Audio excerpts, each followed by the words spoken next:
All right, let's dive into an ancient text where a single millimeter, literally the width of a pencil line, carries the full weight of sacred law. This is a story where anatomy, language, and tradition all collide in a way you'd never expect. Think about it for a second. A measurement so tiny you can barely even see it. Now imagine that tiny space is the difference between what's okay and what's forbidden, what's sacred and what's not. Well, this isn't just some thought experiment.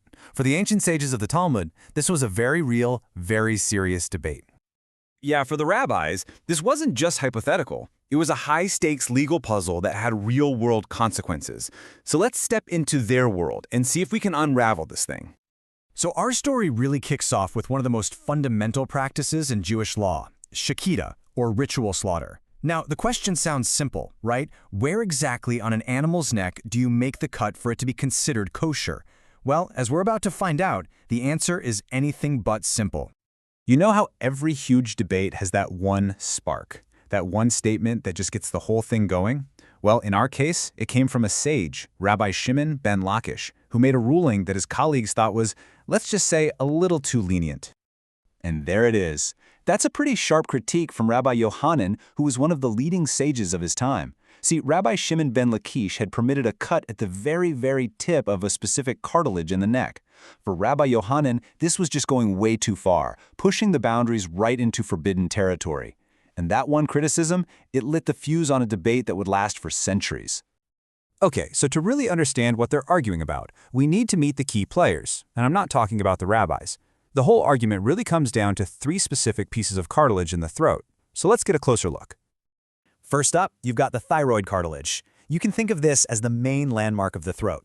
The Talmud calls it the koveya, which means helmet. And you can kind of see why with its big protective shape. It's the most obvious structure, and it's our main point of reference here. Right below that helmet sits the cricoid cartilage. The text calls this the large upper ring. In this ring, it acts as a really crucial boundary. For a lot of the sages, any cut that went above this ring was a definite no-go. And now we get to the real heart of the issue, the arytenoid cartilages. The Talmud calls them the ḥiṭṭei. They're small, but believe me, they are the source of all the drama. The original rule, laid down by Rav Pappa, said that if the slaughtering knife encountered these cartilages, the animal was invalid, a tereifa. And right here is where our whole story takes this fascinating turn.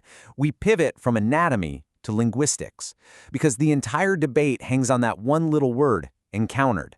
What does it actually mean to encounter something? Does it mean you just got close to it? Or does it mean you have to physically touch it, or maybe even cut it? The answer to that question changes everything. So, what do you do when you've got a word puzzle like this? Well, the sages went back to the ultimate source, the Bible. But here's the catch. They found conflicting evidence. In one verse from the Book of Kings, encountered clearly means deadly physical contact. But then you look in Genesis, and angels encountered Jacob, which seems to imply a meeting without any physical touch. So, which definition do you use? All right, so the stage is set. We've got the anatomy laid out, the key word is totally up for debate, and now it's time for the rabbinic showdown. Sages from different generations started to weigh in, and pretty soon, two very distinct camps started to form. So on one side, you have the majority, and we're talking a real powerhouse group of scholars. Rav Pappa, Mar, they all landed on the same conclusion. If you cut into the arytenoid cartilage, but you leave a piece of it behind, the slaughter is still valid. For them, encountering it wasn't an automatic deal-breaker. But, and this is a big but, there was a powerful voice on the other side. Rav Ashi took the exact opposite position. He argued that if you cut into that arytenoid cartilage at all, even if you just nick it and leave most of it, the animal is a tereifa, invalid, done. His was a much stricter take, a total split. So, after all of this back and forth, where did the law actually land?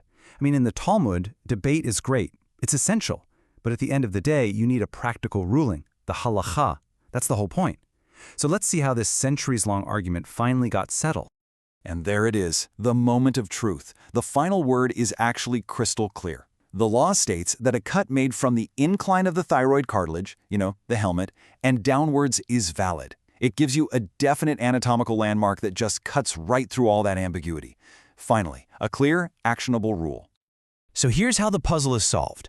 By setting the boundary at the incline of that thyroid cartilage, the ruling, kind of subtly, sides with the majority opinion. You see, since the arytenoid cartilages go beyond this point, cutting into them is now okay under this new, clear guideline. The majority view won.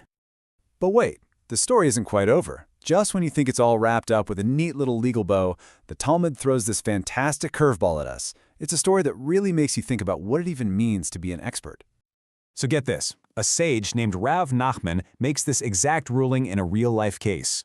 Another scholar sees this, is super impressed by his precision, and basically asks him, hey, how did you figure that out? Whose complicated legal theory are you basing this on? And Rav Nachman's response was, well, it was shocking. He basically said, look, I don't know the fancy arguments for this side or that side. I haven't mastered all the complex back and forth. In other words, he was admitting he didn't understand all the deep reasoning. He just knew the final ruling. So how on earth could he be so confident? His confidence came from one thing, an unbroken chain of tradition. He knew the ruling because he got it from his teacher, who got it from his teacher, all the way back to the greats like Rabbi Yoḥanan. His knowledge wasn't based on his own analysis, but on a trusted, living transmission of wisdom. For him, the authority of the chain was what mattered most. And that really leaves us with something to chew on. We live in an age of just endless information, right? We can look up any argument, any data point for any position we want. But this ancient story asks a really modern question. In a world that values individual analysis so much, what's the real place for trusted, received wisdom? Something we're thinking about. Thanks for joining me.